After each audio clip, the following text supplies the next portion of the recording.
안녕하십니까. 당독소 연구소 블루닥터 박명규입니다. 오늘은 제가 마그네슘을 주제로 해서 같이 한번 알아보는 시간을 가지려고 합니다. 제가 준비한 슬라이드 보고 슬라이드 보면서 같이 알아보도록 하겠습니다. 네, 마그네슘 아마 다른 그 유튜브 채널에서도 많이 아마 접해볼 수도 있었을 겁니다. 우리가 칼슘, 마그네슘 비율이 뭐 2대1로 중요하다. 근데 마그네슘이 많이 가지고 있는 아주 독특한 그 생리활성들이 상당히 많이 있습니다. 질환하고 또 많이 연관되어 있고, 그래서 이 마그네슘이 부족하게 되면 이제 뭐 당뇨라든가 이런 데서 신경병증 같은 거 이런 것들이 이제 영향을 받기도 하고, 우울증이라든가 아니면 여성분들 같은 경우에는 생리전 증후라든가 이런 그 마그네슘 부족에서 오는, 그다음에 우리가 수면 같은 거 질이 나빠진다든가 이런 것들이, 그다음에 우리가 뭐 일반적으로 알고 있기를 마그네슘은 이렇게 눈떨림 이 정도만 알고 있지만 실질적으로는 훨씬 더 다양한 효과들을 나타내고 있고, 혈압을 낮추는 데도 상당히 중요하고, 마그네슘을 적절하게 지속적으로 섭취하게 되면 당뇨의 발병률도 낮출 뿐만 아니라 당뇨 합병증을 낮추는 데도 상당히 좋고, 그 다음에 이제 심장에서도 아주 상당히 좋은 효과가 있는 것으로 알려져 있습니다. 그래서 이렇게 우리 몸에 아주 중요한 그 미네랄 중에 하나인 이 마그네슘에 대해서 하나씩 좀 알아보도록 하겠습니다. 마그네슘이 우리 몸에 체류하는 시간은 42일, 약 1000시간 정도라고 합니다. 그러니까 오늘 내가 먹은 그 마그네슘은 42일 후에는 소변으로 아니면 땀으로 배설돼서 나가게 되는 거죠. 그래서 만약에 내가 마그네슘이 결핍돼 있다, 그러면 이게 금방 한두 번 먹어서 되는 것이 아니라 지속적으로 마그네슘 제제를 보충을 해야 된다, 이렇게 보시면 되고요. 마그네슘은 70kg 성인 기준으로 했을 때 한 25에서 30g 정도 우리 체내에 마그네슘이 존재한다. 근데 그 중에 60%는 뼈에 함유되어 있고, 나머지 40% 중에서 99%는 세포 안에 있습니다. 세포 안에서 대사를 조절하거나 이런 데 쓰이는 거고요. 나머지 1%가 세포외에 존재한다. 즉 어디냐? 혈액 속에 존재한다. 이렇게 보시면 됩니다. 근데 그 1%가 1% 중에서도 특히 마그네슘 중에서 이온화되어 있는 마그네슘이 결국에는 생리활성의 역할에 아주 중요한 역할을 한다, 이렇게 보시면 돼요. 그래서 사실 마그네슘의 질을 결정하는 거, 우리가 마그네슘을 먹을 때 마그네슘의 질을 결정하는 건 뭐냐면, 이온화를 얼마나 잘 시키는 마그네슘이냐가 이제 중요하다. 그러니까 마그네슘이라고 제품이라고 시중에 나와 있는 제품이라고 다 똑같은 제품이 아니다. 마그네슘은 이온화가 잘 돼서 이 생리활성을 높이는 그런 마그네슘이 특히 나이 드신 분들이든가 이런 질환이 있는 분들한테는 더욱더 중요한 역할을 할 수 있지 않을까, 그렇게 생각을 합니다. 일반적으로 마그네슘은 우리 몸에 있는 300개 이상의 효소 시스템에 관여하는데, 그 효소들이 어떤 효소들이냐, 단백질 합성에 관여하는 효소라든가 근육 수축이라든가 신경기능, 혈당 조절, 호르몬 수용체 결합, 혈압 조절, 심장, 그 다음에 칼슘 채널 조절하는 거, 이런데 이제 관련된 효소들의 보효소로서 코팩터로서 사용되기도 하고, 마그네슘은 실질적으로 가장 중요한 역할을 하는 게 뭐냐, 에너지 생산에 관여하는 겁니다. 우리가 먹고 우리가 사실은 밥을 세 끼를 이렇게 먹는 것은 사실 에너지를 만들기 위해서 일을 하는 거거든요. 그래서 이 에너지 생산에 아주 마그네슘이 없으면 안 된다, 아주 중요한 역할을 한다, 이렇게 보시면 돼요. 그 다음에 DNA라든가 RNA처럼 우리 염색체 유전자의 그 안정화 하고 유전자의 기능에 마그네슘이 상당히 중요한 역할을 한다. 그래서 이거를 우리가 이런 마그네슘을 우리가 뭐라고 하냐, 마스터 마그네슘이다. 왜 마스터라는 이름을 붙였냐? 우리 몸에서 없어서는 안 되는 아주 키 이 핵심 인자 중에 하나이기 때문에 마그네슘을 특히 에너지라든가 이런 RNA나 DNA 합성하고 연관되어 있는 데서 상당히 중요한 생명체의 아주 중요한 역할을 하기 때문에 우리가 마스터라고 하는 별칭을 가지고 있습니다. 근데 이 마그네슘은 유럽에 어떤 그 헬스 클레임이 등재되어 있냐면 아주 이렇게 많은 헬스 클레임이 됐습니다. 즉 이게 뭐냐면 마그네슘은 이런데 효과가 좋습니다. 이런데 효과가 있습니다.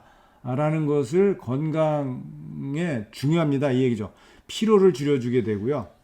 전해질 균형을 맞추는데 중요한 역할을 하고 정상적인 에너지 생산 대사하는데 중요한 역할을 하죠. 그 다음에 특히 마그네슘은 이 신경계에 아주 중요한 역할을 합니다. 그래서 우울증이라든가 ADHD라든가 뭐 다양한 이런 그 신경 어떤 질환 같은 것들에 아주 중요한 역할을 하고 근육에서의 그 정상적인 근육의 이완 수축 이런 거에 아주 중요한 역할을 하죠. 당연히 뭐 단백질 합성에 기여하는 거는 뭐 알려져 있고요. 그 다음에 이제 심리적인 기능에도 상당히 중요한 역할을 합니다.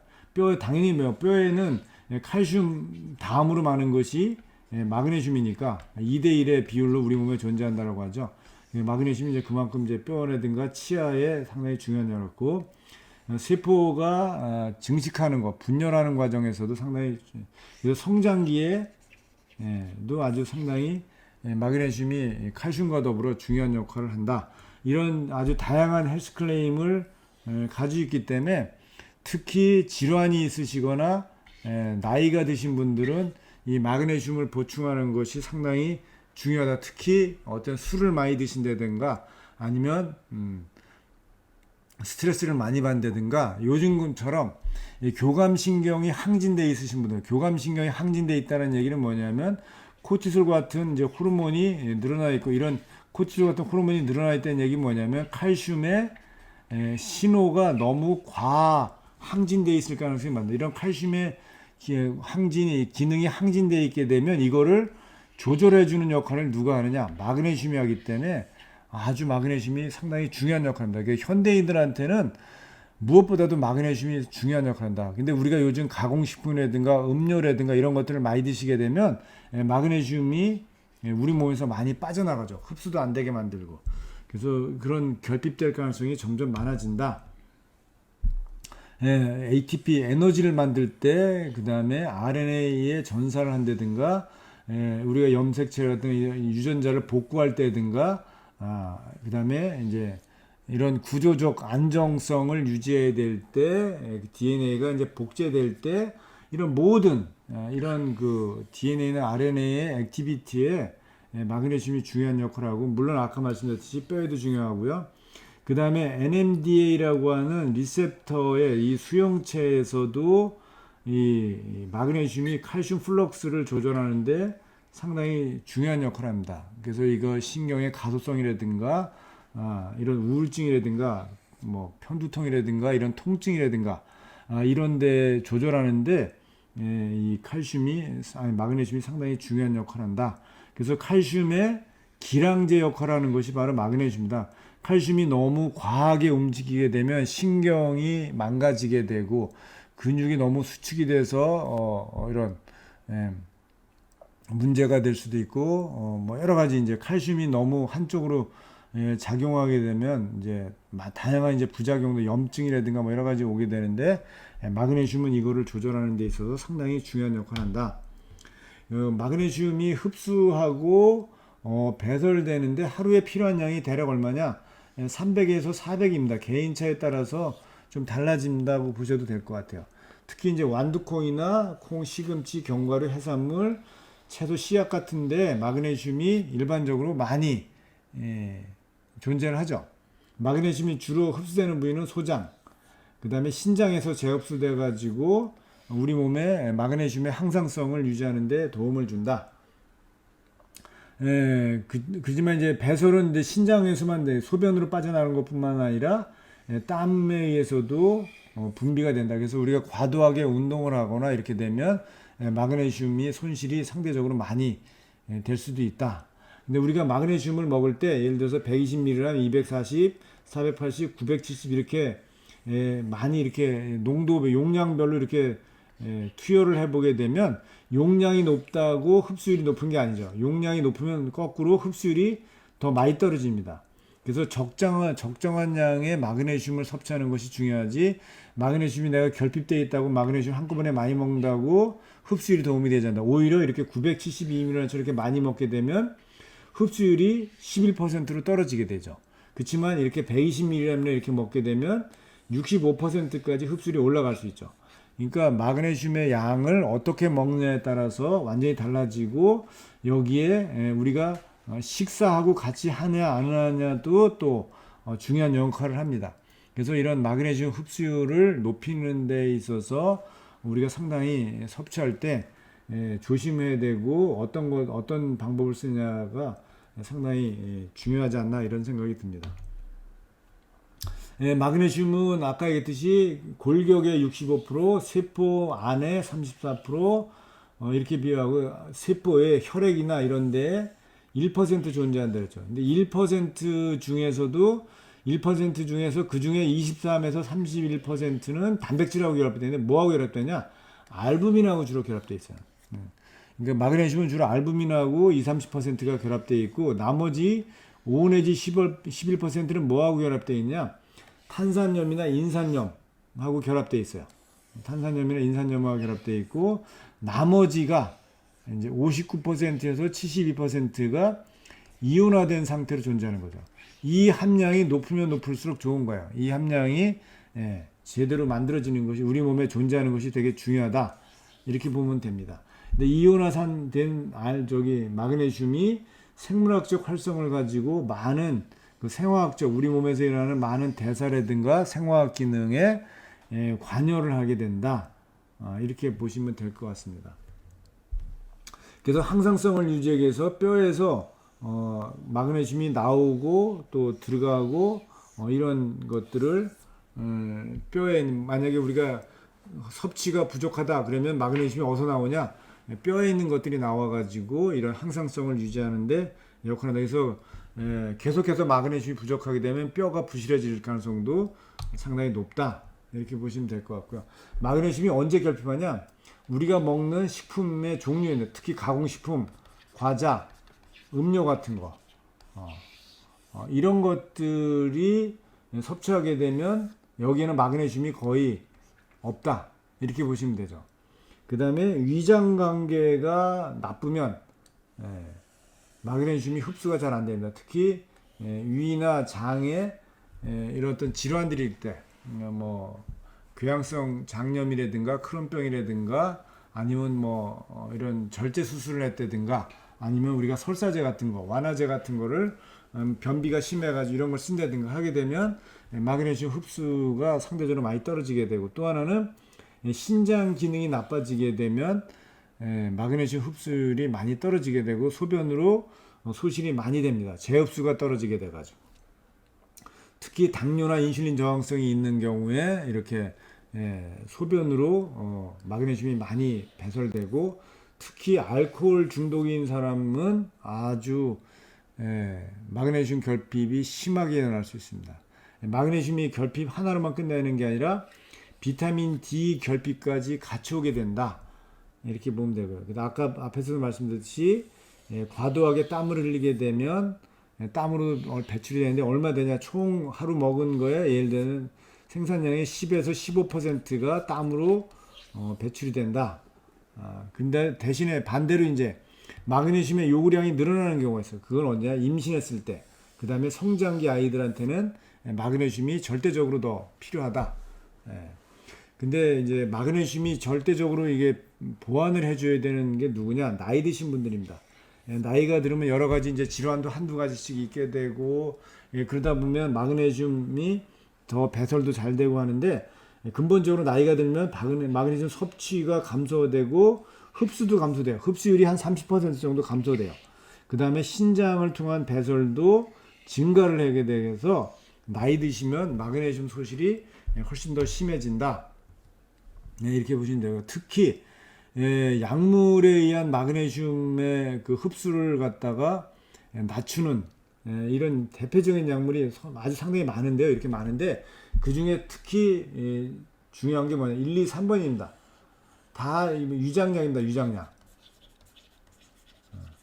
이 H2 차단제라든가 아니면 양성자 펌프 억제제, 이거 일명 우리가 PPI 제제라고 하는데, 특히 영수성 식도염이라든가 이런 치료제로 쓰이죠. 뭐 위염이든가 위궤양 이런 데 이제 쓰게 되는데, 이런 약물들은 위산을 분비를 억제를 시킴으로 인해 가지고 마그네슘 같은 이런 미네랄들이 녹질 않아 가지고 흡수를 방해하는 거죠.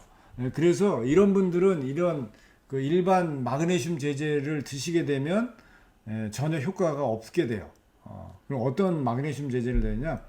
유산하고 상관없이 녹으면서 흡수될 수 있는 그런 마그네슘 제제를 제품을 찾으셔야 됩니다. 일반 마그네슘, 뭐 미네랄, 뭐 마그네슘 설페이트, 뭐 황산 마그네슘, 마그네슘 뭐 옥사이드라든가 산화 마그네슘이라든가 뭐 염화 마그네슘인데, 이런 것들 뭐 구연산 마그네슘과 뭐 젖산 마그네슘 같은 이런 마그네슘들은 사실은 쉽지 않다. 콜레스테롤 제제를 쓰거나 항히스타민제를 항바이러스제라든가 뭐 혈압약, 심장약, 콜레스테롤 아니면 뭐 스테로이드 제제 같은 거, 면역 억제제, 이런 것들이 다 마그네슘을 수치를 낮추는데 영향을 준다, 이렇게 보시면 되고요.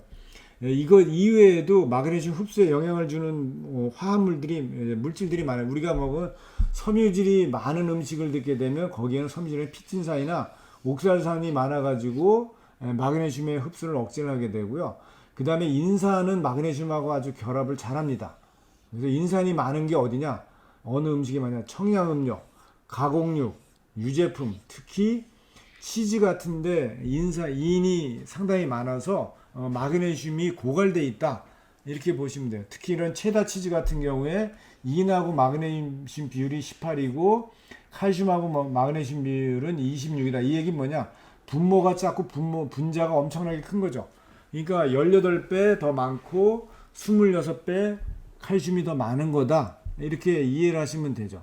그래서 이런 치즈를 많이 드시는 분들은 마그네슘 흡수율이 되게 낮고 마그네슘이 결핍될 가능성도 되게 높다.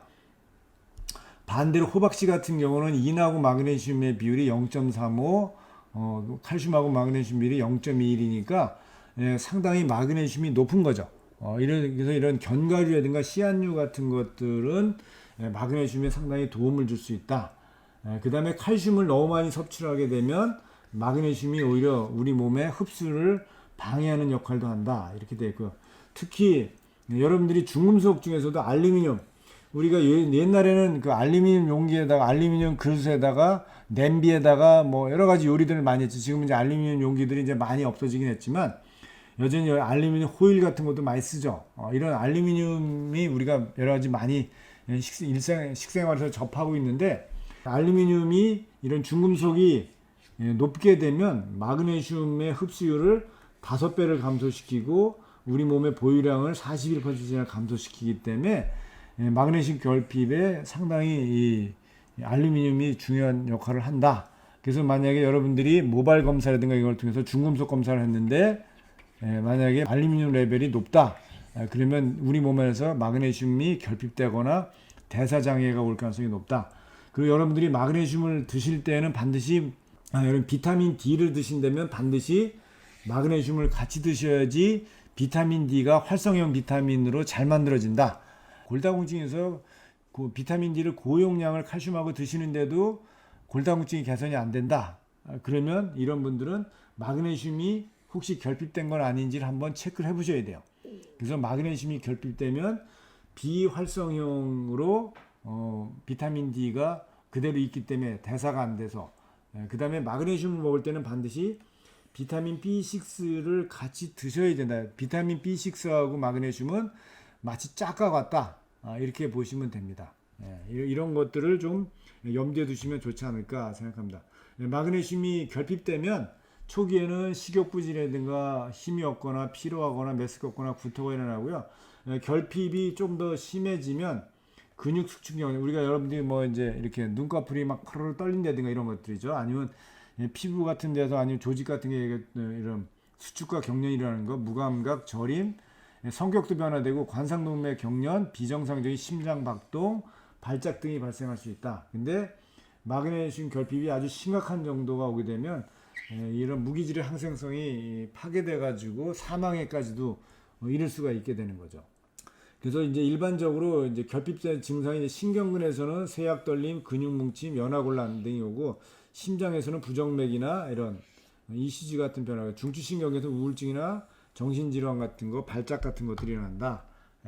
마그네슘 결핍에서 일어나는 질환이 의외로 많습니다.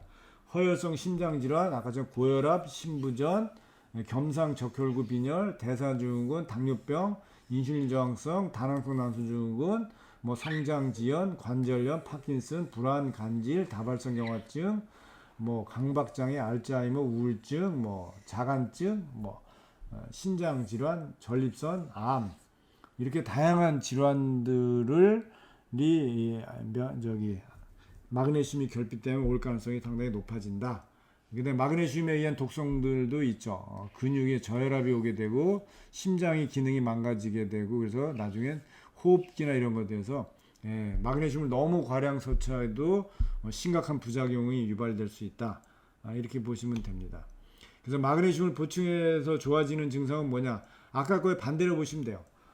심장 부정맥 같은 거, 편두통, 대사증후군, 당뇨를 예방하는 데도 상당히 도움이 되고요. 합병증, 월경전 증후군, 고지혈증, 특히 천식 같은 경우에 천식이 심하면 심할수록 비타민 D 결핍이 심해지는데, 이때 비타민 D만 공급하면 안 되고 마그네슘을 반드시 같이 공급해야지 활성형이 되고 효과를 제대로 볼 수 있다. 골다공증에도 마찬가지고, 우울증이나 주의력 결핍장애, 신장 결석 예방, 백내장, 근데 금연 같은 데도 술을 끊을 때, 알코올 중독을 끊을 때도 마그네슘이 금단 현상을 완화시켜주고, 이런 금연하는 데서도 이런 금단 현상을 막아주는 데도 상당히 중요한 역할을 합니다.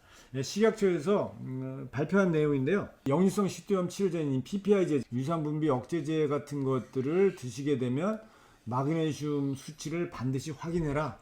이런 분들이 장기적으로 이런 약을 드게 되면 저마그네슘 혈증이 유발돼 가지고 다양한 질환들을 유발할 수 있다. 그래서 PPI 제제, 미국에서 FDA가 이런 그 PPI 제제를 드시는 분들은 반드시 저마그네슘 혈증 위험이 됐다라는 것을 라벨링 하라라고까지 이렇게 돼 있어요. 그래서 이런 항고혈압제라든가, 그 다음에 심장질환 약물을 드시는 분들, 그 다음에 역류성 식도염이라든가 유산 억제제를 드시는 분들은 반드시 이런 거에 유의를 하셔야만 됩니다. 하루에 그러면 어떻게 먹으면 가장 마그네슘을 안전하게 먹을 수 있느냐? 성인 같은 경우에 250mg을 드시게 되면 전혀 부작용이 없다. 그리고 360이나 이렇게 먹게 되면 부작용이 많지는 않지만 낮게 부작용이 사람에 따라서 나타날 수 있다. 그래서 제가 권해드리고 싶은 것은 250mg인데 이게 무기질이 아니라 흡수도 좋고 다른 그 미네랄이나 이런 것들을 방해하지 않는 그런 제품을 선택하신다면 250mg으로도 충분하다, 이렇게 말씀드릴 수 있고요. 그 대신 앞에서도 잠깐 설명드렸는데, 마그네슘 제제를 드실 때는 한꺼번에 고함량을 드시기 때문에 마그네슘을 잘못 먹게 되면 삼투압에 문제를 일으켜가지고 삼투압에서 설사를 유발하게 되는데, 그래서 마그네슘 제제를 드실 때는 반드시 식후에 마그네슘을 드시는 것이 이런 흡수율을 높이는데 상당히 좋은 역할을 하고 설사를 막는데도 좋은 역할을 한다. 이렇게 보시면 될 것 같아요. 연령에 따라서 이제 마그네슘을 얼마를 먹을지가 이제 있는데, 1세에서 3세는 85mg, 3세에서 10세는 120에서 200, 14세 미만은 280, 18세 미만은 280, 어른은 18세 이상은 350, 이렇게 돼 있는데, 제가 아까 말씀드렸듯이 가장 안전한 농도는 데이 250mg 정도 드시는 게 좋지 않을까, 이렇게 생각합니다. 그래서 저희가 이제 권해드리고 싶은 거는 정말 유산 분비하고 상관없이 흡수가 되는 마그네슘 이런 제품들을 구하는 것이 상당히 중요하다. 역류성 식도염이라든가 유장관이라든가 PPI 제제를 드신 분에서도 흡수에 영향을 받지 않는 마그네슘 제품을 고르시는 것이 상당히 중요하다, 이렇게 말씀을 드릴 수 있겠습니다. 네, 제가 오늘 준비한 내용은 여기까지입니다. 오늘 들으신 내용이 마음에 드셨다면 좋아요, 구독, 알림 설정 눌러주시면 감사하겠습니다. 감사합니다.